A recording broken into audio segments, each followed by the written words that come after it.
ಹೆಣ್ಣು ಹೊನ್ನು ಮಣ್ಣು ಈ ಜಗತ್ತಿನಲ್ಲಿ ಏನೇ ಕ್ರೈಮ್ ಆಗಲಿ ಅದರ ಹಿಂದಿರೋದು ಈ ಮೂರೇ ಕಾರಣ.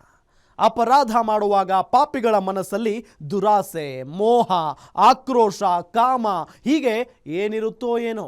ಆಗಬಾರದ್ದು ಹಾಗೆ ಸಿಕ್ಕಿಬಿದ್ದ ಮೇಲೆ ಪ್ರತಿಯೊಬ್ಬ ಅಪರಾಧಿಗೂ ಅನ್ನಿಸೋದು ಮನಸ್ಸಿನಲ್ಲಿ ಕಾಡೋ ಮೊದಲ ಮತ್ತು ಕೊನೆಯ ಪ್ರಶ್ನೆ ಒಂದೇ, ಇದೆಲ್ಲ ಬೇಕಿತ್ತ? ಇದೇ ಈ ಹೊತ್ತಿನ ವಿಶೇಷ ದರ್ಶನ್ಗೆ ರಿಲೀಫ್. ನಾನು ರಾಮ್ ಬಡ್ಗೇರ್.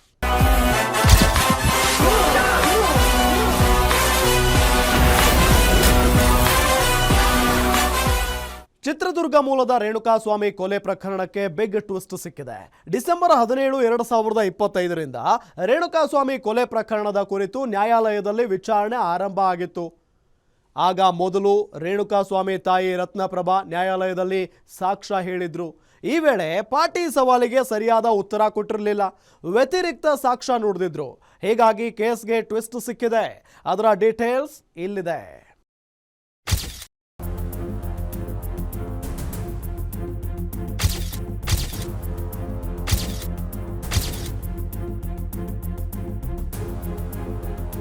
ಜೂನ್ 9, 2024 ಬೆಂಗಳೂರಿನ ಸುಮನಹಳ್ಳಿಯ ಬಳಿಯ ರಾಜಕಾಲುವೆ ಪಕ್ಕದಲ್ಲಿ ಒಂದು ಅಪರಿಚಿತ ಮೃತದೇಹ ಪತ್ತೆಯಾಗಿತ್ತು.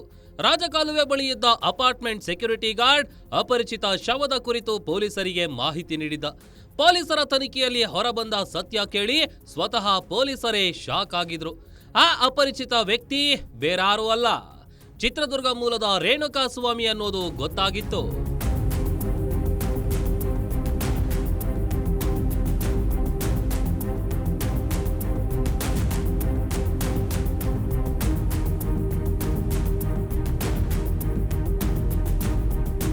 ರೇಣುಕಾಸ್ವಾಮಿ ದರ್ಶನ್ಗೆ ದೊಡ್ಡ ಅಭಿಮಾನಿಯಾಗಿದ್ದ. ಆದರೆ ಪವಿತ್ರ ಗೌಡ ಕಾರಣದಿಂದ ದರ್ಶನ್ ಪತ್ನಿಯಿಂದ ದೂರವಾಗಿದ್ದಾರೆ ಅಂತ ಸೋಷಿಯಲ್ ಮೀಡಿಯಾದಲ್ಲಿ ಕೆಟ್ಟ ಸಂದೇಶ ಕಳಿಸ್ತಿದ್ದ ಅನ್ನೋ ಆರೋಪ ಕೇಳಿಬಂದಿತ್ತು. ಇದರಿಂದ ಸಿಟ್ಟಿಗೆದ್ದ ದರ್ಶನ್ ತಮ್ಮ ಅಭಿಮಾನಿ ಸಂಘದ ಸದಸ್ಯರ ಮೂಲಕ ರೇಣುಕಾಸ್ವಾಮಿ ಕಿಡ್ನಾಪ್ ಮಾಡಿ ಹಲ್ಲೆ ಮಾಡಿದ್ದ. ದರ್ಶನ್ ಮತ್ತವನ ಗ್ಯಾಂಗ್ನಿಂದ ಮಾರಣಾಂತಿಕ ಹಲ್ಲೆಗೆ ಒಳಗಾಗಿದ್ದ ರೇಣುಕಾಸ್ವಾಮಿ ಹೊಡೆತ ತಾಳಲಾಗದೆ ಜೀವ ಬಿಟ್ಟಿದ್ದ.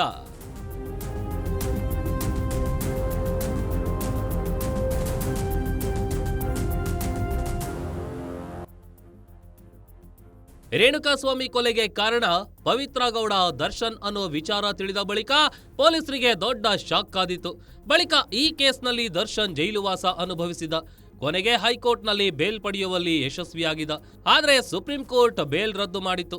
2ನೇ ಬಾರಿ ಬಂಧನಕ್ಕೆ ಒಳಗಾಗಿರೋ ದರ್ಶನ್ ಮತ್ತು ಇತರ ಆರೋಪಿಗಳ ವಿರುದ್ಧ ಡಿಸೆಂಬರ್ 17, 2025ರಿಂದ ನ್ಯಾಯಾಲಯದಲ್ಲಿ ವಿಚಾರಣೆ ಆರಂಭವಾಗಿತ್ತು.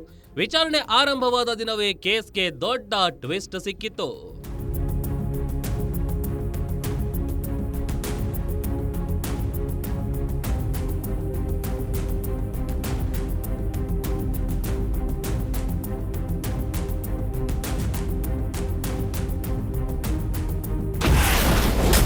ರೇಣುಕಾಸ್ವಾಮಿ ಕೊಲೆ ಕೇಸ್ಗೆ ಸಿಕ್ಕಿದೆ ದೊಡ್ಡ ತಿರುವು.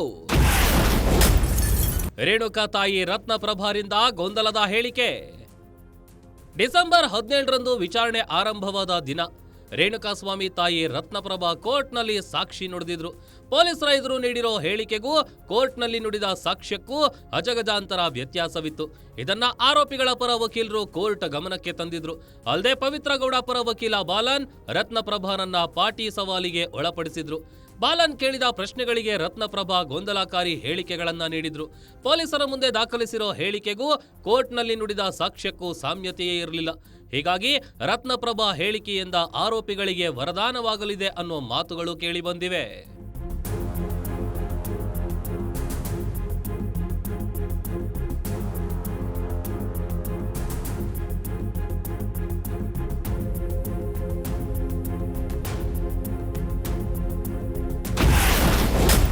ಗೊಂದಲದ ಸಾಕ್ಷ್ಯದ ಬಳಿಕ ಪ್ರಾಸಿಕ್ಯೂಷನ್ ಅಲರ್ಟ್.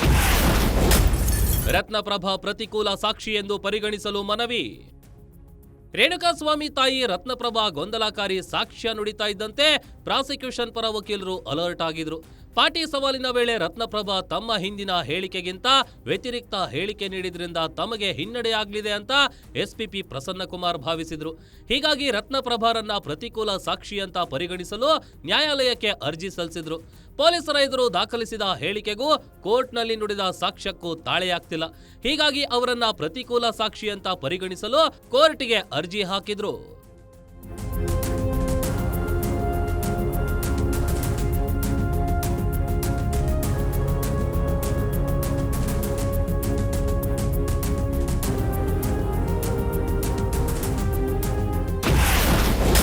ಪ್ರಾಸಿಕ್ಯೂಷನ್ ಪರ ಅರ್ಜಿ ತಿರಸ್ಕರಿಸಿದ ನ್ಯಾಯಾಲಯ. ಪಾಟಿ ಸವಾಲಿಗೂ ಪ್ರಾಸಿಕ್ಯೂಷನ್ಗಿಲ್ಲ ಕೋರ್ಟ್ ಸಮ್ಮತಿ. ರೇಣುಕಾಸ್ವಾಮಿ ಕೊಲೆ ಪ್ರಕರಣದಲ್ಲಿ ರತ್ನಪ್ರಭಾ ಗೊಂದಲಕಾರಿ ಹೇಳಿಕೆ ನೀಡಿದ್ರು. ಇದರಿಂದ ಅಲರ್ಟ್ ಆಗಿದ್ದ ಪ್ರಾಸಿಕ್ಯೂಷನ್ ಪರ ವಕೀಲರು ರತ್ನಪ್ರಭಾರನ್ನ ಪ್ರತಿಕೂಲ ಸಾಕ್ಷಿ ಅಂತ ಪರಿಗಣಿಸಲು ಅರ್ಜಿ ಹಾಕಿದ್ರು. ಅಲ್ಲದೆ ಸಾಕ್ಷಿಯ ಪಾಟಿ ಸವಾಲಿಗೆ ಅವಕಾಶ ನೀಡುವಂತೆ ಮನವಿ ಮಾಡಿದ್ರು. ಶನಿವಾರ ಈ ಅರ್ಜಿ ವಿಚಾರಣೆ ನಡೆಸಿದ ಬೆಂಗಳೂರಿನ 57ನೇ ಸೆಷನ್ಸ್ ಕೋರ್ಟ್ ಪ್ರಾಸಿಕ್ಯೂಷನ್ ಅರ್ಜಿಯನ್ನ ತಿರಸ್ಕರಿಸಿದೆ.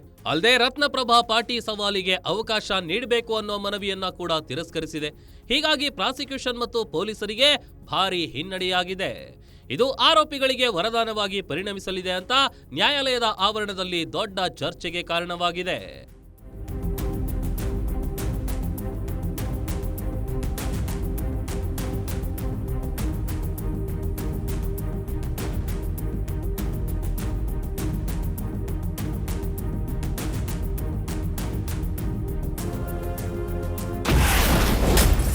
ದರ್ಶನ್ಗೆ ವರವಾಗುತ್ತಾ ರತ್ನಪ್ರಭಾ ಗೊಂದಲದ ಸಾಕ್ಷಿ. ಬೇರೆ ಸಾಕ್ಷಿಗಳು ಪ್ರತಿಕೂಲವಾದ್ರೆ ದರ್ಶನ್ಗೆ ರಿಲೀಫ್. ನ್ಯಾಯಾಲಯದಲ್ಲಿ ವಿಚಾರಣೆ ಆರಂಭವಾದ ದಿನವೇ ರೇಣುಕಾಸ್ವಾಮಿ ತಾಯಿ ರತ್ನಪ್ರಭಾ ಗೊಂದಲಕಾರಿ ಸಾಕ್ಷ್ಯ ನುಡಿದಿದ್ರು. ಇದು ಪವಿತ್ರ ಗೌಡ, ದರ್ಶನ್ ಸೇರಿ ರೇಣುಕಾಸ್ವಾಮಿ ಕೊಲೆ ಪ್ರಕರಣದ ಇತರ ಆರೋಪಿಗಳಿಗೆ ವರವಾಗುತ್ತೆ ಅನ್ನೋ ಮಾತುಗಳು ಬೆಂಗಳೂರಿನ ಸಿಟಿ ಸಿವಿಲ್ ಕೋರ್ಟ್ ಆವರಣದಲ್ಲಿ ಕೇಳಿ ಬರ್ತಿವೆ. ಬಹುತೇಕ ಕೊಲೆ ಪ್ರಕರಣಗಳಲ್ಲಿ ಈ ರೀತಿಯ ಪ್ರತಿಕೂಲ ಸಾಕ್ಷಿಗಳಿಂದಲೇ ಹಿನ್ನಡೆಯಾಗುತ್ತೆ. ಇದೇ ರೀತಿ ಈ ಪ್ರಕರಣದಲ್ಲೂ ಸಹ ರತ್ನಪ್ರಭಾ ಗೊಂದಲದ ಹೇಳಿಕೆ ಆರೋಪಿಗಳಿಗೆ ವರದಾನವಾಗಲಿದೆ ಅನ್ನೋ ಮಾತುಗಳು ಕೇಳಿಬಂದಿವೆ. ಒಂದು ವೇಳೆ ಈ ಪ್ರಕರಣದಲ್ಲಿ ಇತರ ಸಾಕ್ಷಿಗಳು ಸಹ ಇದೇ ರೀತಿ ಗೊಂದಲದ ಸಾಕ್ಷ್ಯ ನುಡಿದ್ರೆ ದರ್ಶನ್ಗೆ ಬಿಗ್ ರಿಲೀಫ್ ಸಿಗಲಿದೆ ಅನ್ನೋ ವಾದ ಕೂಡ ಕೇಳಿ ಬರ್ತಿದೆ.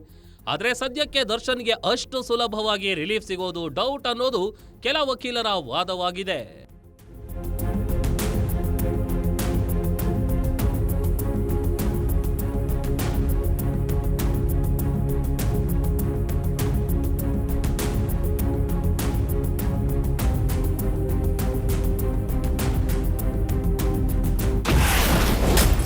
ವಾರಕ್ಕೊಮ್ಮೆ ಮನೆಯೂಟ ಕೊಡಲು ಅಧಿಕಾರಿಗಳ ಅಡ್ಡಿ.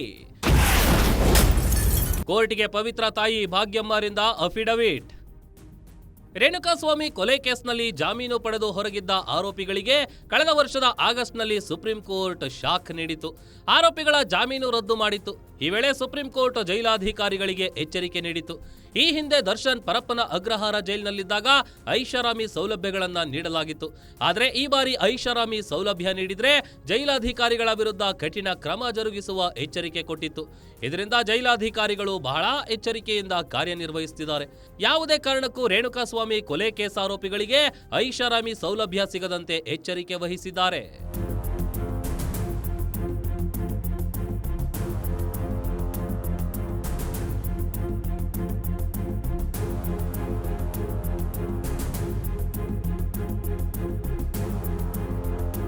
ಸುಪ್ರೀಂ ಕೋರ್ಟ್ ನೀಡಿರೋ ಎಚ್ಚರಿಕೆಯಿಂದ ಜೈಲಾಧಿಕಾರಿಗಳು ಭಾರೀ ಅಲರ್ಟ್ ಆಗಿದ್ದಾರೆ.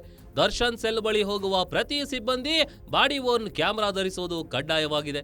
ಇದರಿಂದ ಪವಿತ್ರ ಗೌಡ, ದರ್ಶನ್ ಸೇರಿ ಕೊಲೆ ಪ್ರಕರಣದ ಆರೋಪಿಗಳೇ ಅಲ್ಲದೆ ಜೈಲಲ್ಲಿರೋ ಇತರ ಪ್ರಕರಣದ ಆರೋಪಿಗಳಿಗೂ ಕೂಡ ಐಷಾರಾಮಿ ಸೌಲಭ್ಯಕ್ಕೆ ಬ್ರೇಕ್ ಬಿದ್ದಿದೆ. ಹೀಗಾಗಿ ಕೋರ್ಟ್ಗೆ ಪ್ರತ್ಯೇಕ ಅರ್ಜಿಗಳನ್ನ ಸಲ್ಲಿಸಿ ಮನೆಯೂಟಕ್ಕೆ ಅವಕಾಶ ಕೋರಿದ್ರು. ಇದಕ್ಕೆ ಕೋರ್ಟ್ ಕೂಡ ಅವಕಾಶ ನೀಡಿತ್ತು. ಆದ್ರೆ ಜೈಲಾಧಿಕಾರಿಗಳು ಸುಪ್ರೀಂ ಕೋರ್ಟ್ಗೆ ಹೆದರಿ ಮನೆಯೂಟಕ್ಕೆ ಅವಕಾಶ ಕೊಡ್ತಿಲ್ಲ ಅಂತ ಪವಿತ್ರ ಗೌಡ ತಾಯಿ ಭಾಗ್ಯಮ್ಮ ಕೋರ್ಟಿಗೆ ಅಫಿಡವಿಟ್ ಸಲ್ಲಿಕೆ ಮಾಡಿದ್ದಾರೆ.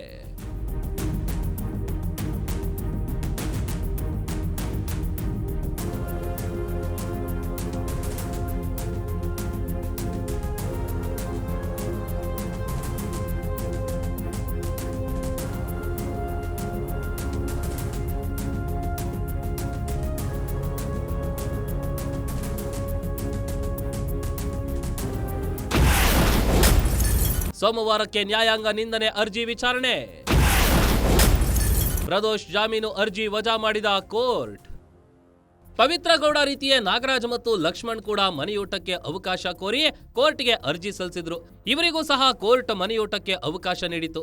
ಆದರೆ ಅಧಿಕಾರಿಗಳು ಅವರಿಗೂ ಮನೆಯೂಟಕ್ಕೆ ಅವಕಾಶ ನೀಡಿರಲಿಲ್ಲ. ಇದರಿಂದಾಗಿ ಅವರ ಪರ ವಕೀಲರು ನ್ಯಾಯಾಂಗ ನಿಂದನೆ ಅರ್ಜಿ ಸಲ್ಲಿಸಿದ್ರು. ಆದರೆ ನಿರ್ದಿಷ್ಟವಾಗಿ ಯಾರ ವಿರುದ್ಧ ನ್ಯಾಯಾಂಗ ನಿಂದನೆ ಅರ್ಜಿ ಸಲ್ಲಿಸಿದ್ದಾರೆ ಅನ್ನೋ ಸ್ಪಷ್ಟತೆ ಇರಲಿಲ್ಲ. ಹೀಗಾಗಿ ಯಾರ ವಿರುದ್ಧ ನ್ಯಾಯಾಂಗ ನಿಂದನೆ ಪ್ರಕ್ರಿಯೆ ಆರಂಭಿಸಬೇಕು ಅನ್ನೋ ಸ್ಪಷ್ಟತೆ ಕೋರ್ಟ್ ಕೋರಿದ್ದು ಸೋಮವಾರಕ್ಕೆ ಅರ್ಜಿ ವಿಚಾರಣೆಯನ್ನ ಮುಂದೂಡಿಕೆ ಮಾಡಿದೆ.